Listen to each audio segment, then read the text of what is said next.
語聞き流し10分間、名作リスニング、英語テキストと MP3 ダウンロード、その他の物語は、ホームページよりご利用いただけます。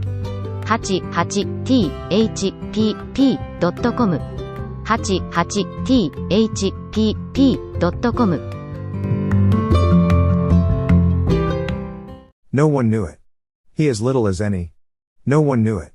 Only indeed Patriski, who, being with him always, saw him draw with chalk upon the stones any and everything that grew or breathed, heard him on his little bed of hay murmur all manner of timid, pathetic prayers to the spirit of the great master, watched his gaze darken and his face radiate at the evening glow of sunset or the rosy rising of the dawn, and felt many and many a time the tears of a strange, nameless pain and joy, mingled together, fall hotly from the bright young eyes upon his own wrinkled yellow forehead. I should go to my grave quite content if I thought, Nello, that when thou growest a man thou couldst own this hut and a little plot of ground, and labor for thyself, and be called Boz by thy neighbors, said the old man Jihan many an hour from his bed. For to own a bit of soil, and to be called Boz, master, by the hamlet round, is to have achieved the highest ideal of a Flemish peasant, and the old soldier, who had wandered over all the earth in his youth, and had brought nothing back, deemed in his old age that to live and die on one spot in contented humility was the fairest fate he could desire for his darling. But Nello said nothing. The same leaven was working in him that in other times begat Rubens and your dance and the Van Eycks, and all their wondrous tribe, and in times more recent begat in the green country of the Ardennes, where the muse washes the old walls of Dijon, the great artist of the Patroclus, whose genius is too near us for us aright to measure its divinity. Nello dreamed of other things in the future than of tilling the little root of earth, and living under the wattle roof, and being called Boz by neighbors a little poorer or a little less poor than himself. The cathedral spire, where it rose beyond the fields in the ruddy evening skies or in the dim, grey, misty mornings, said other things to him than this. But these he told only to Patriski, whispering, childlike, his fancies in the dog's ear when they went together at their work through the fogs of the daybreak, or lay together at their rest among the rustling rushes by the water's side. For such dreams are not easily shaped into speech to awake the slow sympathies of human auditors, and they would only have sorely perplexed and troubled the poor old man bedridden in his corner, who, for his part, whenever he had trodden the streets of Antwerp, had thought the daub of blue and red that they called a Madonna on the walls of the wine shop where he drank his sou's worth of black beer, quite as good as any of the famous altarpieces for which the stranger folk travelled far and wide into Flanders from every land on which the good sun shone. There was only one other beside Patriski to whom Nello could talk at all of his daring fantasies. This other was little Alois, who lived at the old red mill on the grassy mound, and whose father, the miller, was the best to-do husbandman in all the village.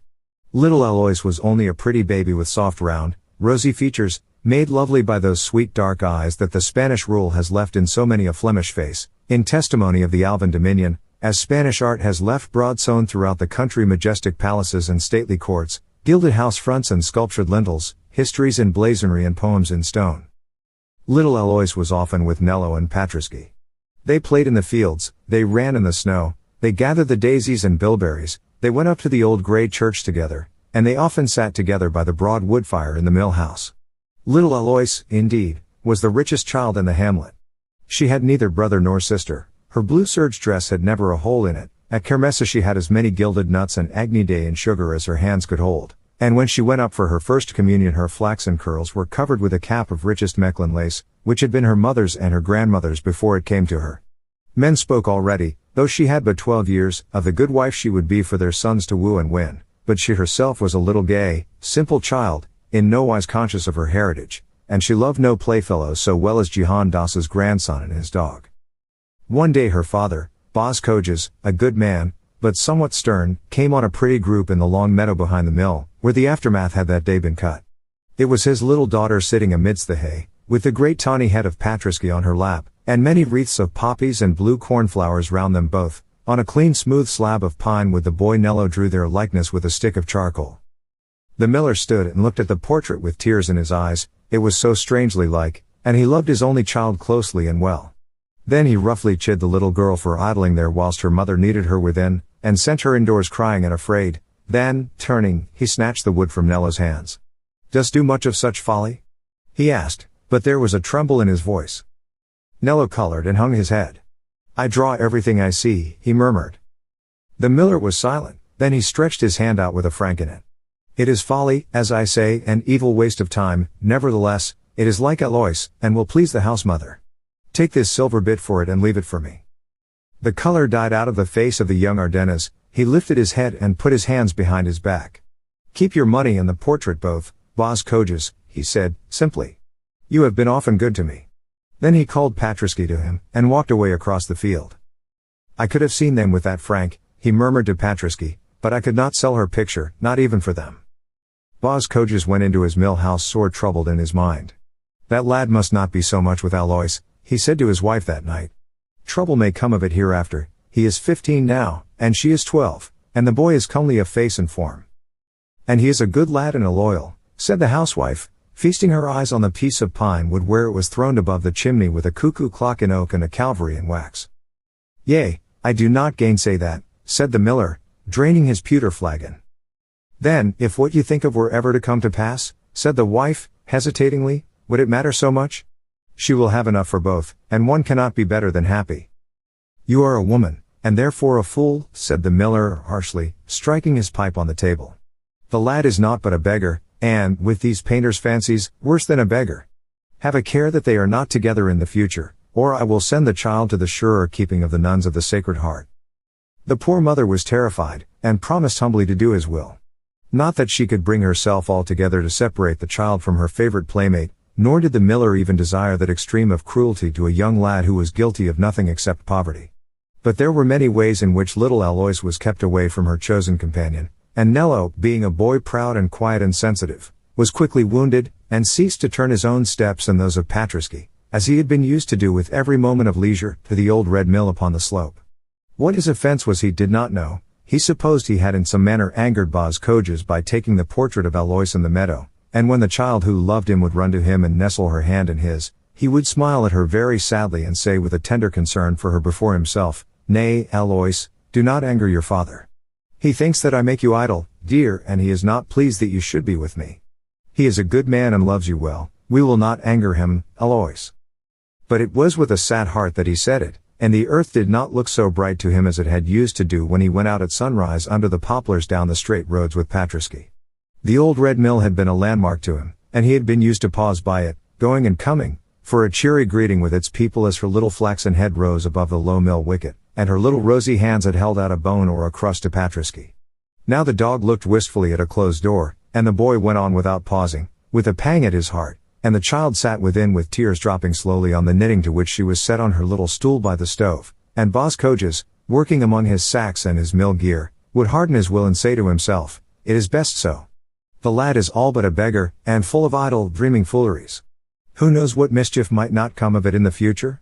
So he was wise in his generation, and would not have the door unbarred, except upon rare and formal occasion, which seemed to have neither warmth nor mirth in them to the two children, who had been accustomed so long to a daily gleeful, careless, happy interchange of greeting, speech, and pastime, with no other watcher of their sports or auditor of their fancies than Patriski, sagely shaking the brazen bells of his collar and responding with all a dog's swift sympathies to their every change of mood. All this while the little panel of pine wood remained over the chimney in the mill kitchen with the cuckoo clock and the waxen Calvary, and sometimes it seemed to Nello a little hard that whilst his gift was accepted he himself should be denied. But he did not complain. It was his habit to be quiet. Old Jehan Doss had said ever to him, we are poor, we must take what God sends, the ill with the good, the poor cannot choose. To which the boy had always listened in silence, being reverent of his old grandfather, but nevertheless a certain vague, sweet hope, such as beguiles the children of genius, had whispered in his heart, yet the poor do choose sometimes, choose to be great, so that men cannot say them nay.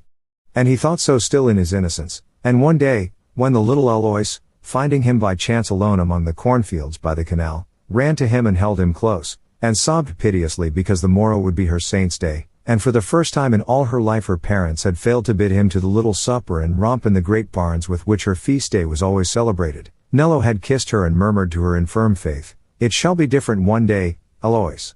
One day that little bit of pine wood that your father has of mine shall be worth its weight in silver, and he will not shut the door against me then.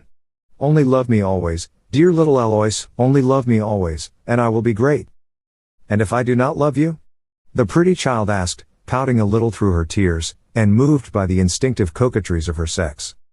Nello's eyes left her face and wandered to the distance, where in the red and gold of the Flemish night the cathedral spire rose. There was a smile on his face so sweet and yet so sad that little Alois was awed by it. I will be great still, he said under his breath, great still, or die, Alois. You do not love me, said the little spoiled child, pushing him away, but the boy shook his head and smiled, and went on his way through the tall yellow corn, seeing his in a vision some day in a fair future when he should come into that old familiar land and ask Alois of her people, and be not refused or denied, but received in honor, whilst the village folk should throng to look upon him and say in one another's ears, Dost see him? He is a king among men, for he is a great artist and the world speaks his name, and yet he was only our poor little Nello, who was a beggar as one may say, and only got his bread by the help of his dog. And he thought how he would fold his grandsire in furs and purples, and portray him as the old man is portrayed in the family in the chapel of Saint Jacques, and of how he would hang the throat of Patriski with a collar of gold, and place him on his right hand, and say to the people, This was once my only friend, and of how he would build himself a great white marble palace, and make to himself luxuriant gardens of pleasure, on a slope looking outward to where the cathedral spire rose, and not dwell in it himself, but summon to it, as to a home, all men young and poor and friendless, but of the will to do mighty things, and of how he would say to them always, if they sought to bless his name, Nay, do not thank me, thank Rubens. Without him, what should I have been?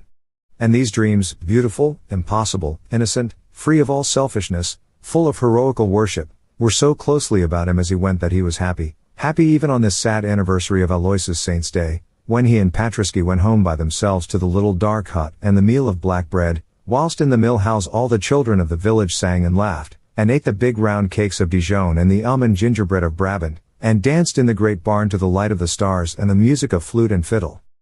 Never mind, Patriski, he said, with his arms round the dog's neck as they both sat in the door of the hut, where the sounds of the mirth at the mill came down to them on the night air. Never mind. It shall all be changed by and by. 英語聞き流し10分間、名作リスニング。英語テキストと MP3 ダウンロード、その他の物語は、ホームページよりご利用いただけます。88thpp.com 88thpp.com